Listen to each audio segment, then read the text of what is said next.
மொத்தத்திலே 3 தேர்தல் நடந்திருக்கிறது. 4வது முறையாக நான் இந்த நேரத்திலே மோடிஜி ஐயா அவருடைய பாரத பிரதமர் மீண்டும் பிரதமராக வேண்டும் என்பதற்காக வேலூரிலே உங்கள் மத்தியிலே வேட்பாளராக தாமரை சின்னத்திலே போட்டியிடுகிறேன். ஒரு மிகப்பெரிய வெற்றியை நீங்கள் தேடித் தர வேண்டும். அதிமுகவிலே இருந்த ஒரு பெரிய மனிதர் உள்ளடி செய்தார், முதுகிலே குத்தினார் என்று நான் சொன்னேன். அமித்ஷா அவர்களுக்கு நடந்ததா இல்லையா? என்ன நடந்தது? மறுக்க முடியுமா?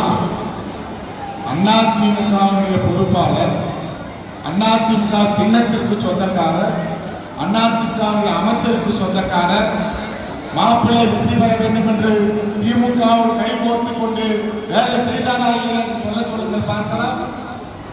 எவ்வளவு ஆதாரங்கள் வேண்டும்? எந்தெந்த தொலைபேசியில் அவர் பேசினார்கள் அவர்களுக்கு எல்லா ஆதாரங்களும் இருக்கிறது. இல்லை என்று வருகிறது. அதிமுக வாக்குகள் இரட்டைக்கு சொந்தமான வாக்குகள் திமுகவிற்கு இந்தியாவிலே தமிழ்நாட்டிலே முதல் முறை இந்த வாணியம்பாடியில்தான். ஒன்று உதாரணமாக சொல்லுகிறேன், அதற்கு பதில் சொல்லுங்கள். நான் 14ஆம் ஆண்டு தாமரையில் இருக்கும் போது நம்முடைய வாணியம்பாடியே தாமரை 2வது இடத்திற்கு வந்தது, இரட்டை இலை முதலிடத்திலே வந்தது. 1600 வாக்குகள் தான் தாமரைக்கும் இரட்டை இலைக்கும் வித்தியாசம். ஆனால் நானே இரட்டை இலையில் இருக்கும் போது அந்த மீதி இருக்கின்ற 50,000 வாக்குகள் எங்கே போனது? அதிமுக முதல் இடத்தில் வருகிறது. நான் தாமரையிலே வந்தேன். எனக்கும் தாமரைக்கும் எனக்கும் இரட்டை இலைக்கும் 1600 வாக்குகள் தான் வித்தியாசம். அதிமுகவிலே இருக்கும் போது அந்த வாக்குகள் எங்கே போகுது? அதற்கு அடுத்து 23,000 வாக்குகள் குறைவு. நான் இந்த தேர்தலில் சொல்லுகிறேன், வாணியம்பாடி சட்டமன்றத்திலே 25,000 வாக்குகள் அதிகமாக பெற்று வெற்றி பெறுவோம்.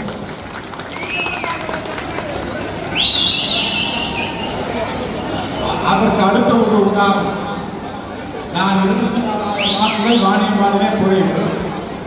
அடுத்து இரட்டைகளை ஒரு சட்டமன்றத்திற்கு, அந்த சட்டமன்றத்திலே 6,000 வாக்குகள் அதிகமாக பெற்றிருக்கிறார்கள்.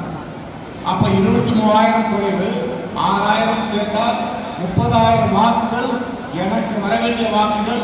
புரட்சி தலைவர் அம்மாவுடைய சின்னத்திற்கு வர வேண்டியவர்கள், புரட்சி தலைவர் எம்ஜிஆருடைய சின்னத்திற்கு வர வேண்டிய 30,000 வாக்குகள் எங்கே போனது? பதில் சொல்லுங்கள் பார்க்கலாம்.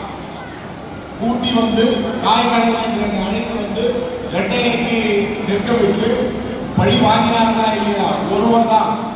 எவ்வளவோ அமைச்சர்கள், எடப்பாடியார் எவ்வளவோ பேர், எல்லா அமைச்சர்களும் இரவு பகலாக மாற்று வண்டியில் எல்லாம் பயணம் செய்திருக்கிறார்கள், உழைத்திருக்கிறார்கள். இந்த பாராளுமன்றத்தில் அதிமுகவில் இருக்கின்ற அத்துணை தொண்டர்களுக்கும் அத்துணை நிர்வாகிகளுக்கும் நான் கடமைப்பட்டிருக்கிறேன். ஒருவரை தவிர அந்த ஒருவர் செய்த சூழ்ச்சிதான் ஒரு மிகப்பெரிய 8,000 வாக்குகள் தோல்வி. வெற்றி பெற்றால் 6 தொகுதிக்கும் இலவச திருமண மண்டபம் கட்டி தருகிறேன் என்று நான் சொன்னேன். ஆகவே முதல் ₹1,00,000 நிலத்திலே கொரப்பாடியிலே முதல் திருமண மண்டபம் நாட்டப்பட்டிருக்கிறது. நம்முடைய மத்திய பிரதேசத்துடைய முன்னாள் முதல்வர் அடிக்கல் நாட்டியிருக்கிறார். 6 தொகுதிகளிலும் 6 இலவச திருமண மண்டபம் கட்டி கொடுப்பேன் 5 ஆண்டு காலத்தில். 6 தொகுதிகளிலும் இலவச மருத்துவ முகாம்கள் தொடர்ந்து நடைபெறும் என்ற உத்தரவாதத்தை தருகிறேன். பிரச்சனைகளிலே நியூ டவுனுடைய பிரிட்ஜ், அது நிச்சயமாக ஒரு வருடத்திலே அதற்கான உத்தரவையும் 2வது வருடத்திலே நியூ டவுன் பிரிட்ஜையும் நான் நிச்சயமாக கட்டி கொடுப்பேன் என்பதை இந்த நேரத்திலே உறுதி கூறுகிறேன். தோல் கழிவுக்கு பாலாறியை கடக்க வேண்டாம், ட்ரீட்மெண்ட் பிளான்ஸ் வேண்டும். மத்திய அரசின் மூலமாக நம்முடைய எஃபிலியேட் பிளான் நிச்சயமாக மத்திய அரசின் திட்டமாக இந்த மக்களுக்கு கொண்டு வருவேன். அதே போல ஷிப்காட் வேண்டும் என்று சொல்கிறார்கள், அதற்கும் முயற்சி எடுப்போம் என்று நான் சொல்கிறேன். பாலாறிலே ஒரு 3 மாதம் தண்ணீர் வருகிறது.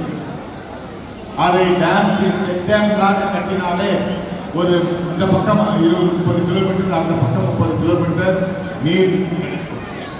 ஆனால் நீர்வளத்துறை அமைச்சராக இருக்கின்ற துரைமுருகன் அவர்கள் இதுவரை செய்தார்களா? இதுவரை தொகுதிக்கு எட்டி பார்த்தார்களா? நன்றி சொல்ல வந்தார்களா? வாணியம் வாடியால் தான் நான் வெற்றி பெற்றேன் என்று சொன்னாரே, அந்த வாணியம் வாடியால் தான் அவர்கள் தோற்கடிக்கப்படுவார்கள் என்பதை மக்கள் நிர்ணயித்திருக்கிறார்கள் என்பதை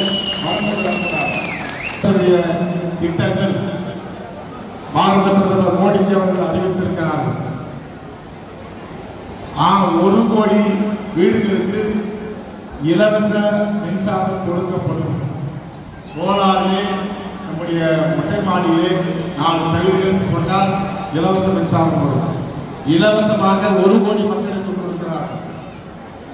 நான் எம்பியாக தேர்ந்தெடுக்கப்பட்டால் நிச்சயமாக ஒரு 5 லட்சம் வீடுகளுக்கு இலவச மின்சாரத்தை நான் உங்களுக்கு வாங்கி தருவேன் என்ற உத்தரவாதத்தை நான் சொல்கிறேன்.